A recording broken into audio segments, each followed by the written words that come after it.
यहाँ आपको अपडेट करेंगे। इलेक्शन कमीशन ने हुकूमत को MDPTV की तैनाती की इजाज़त दे दी है। ग्रेड 21 इंफॉर्मेशन ग्रुप के मुबशिर तौकीर शाह की बतौर MDPTV तैनाती की इजाज़त दी गई। मज़ीद जानते हैं डॉन न्यूज़ के नुमाइंदे इफ्तिखार शिराजी से। जी शिराजी साहब बताइएगा।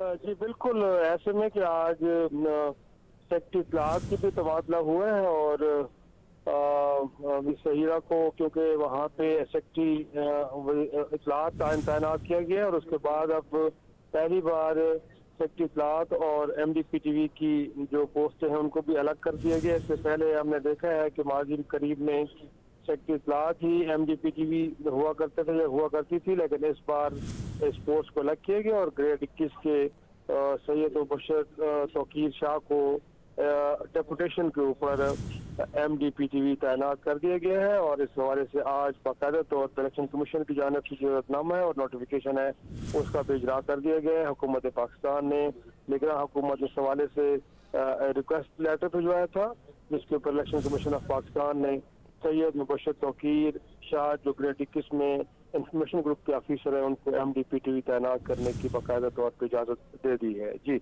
बहुत शुक्रिया शिराजी साहब अपडेट करने के लिए।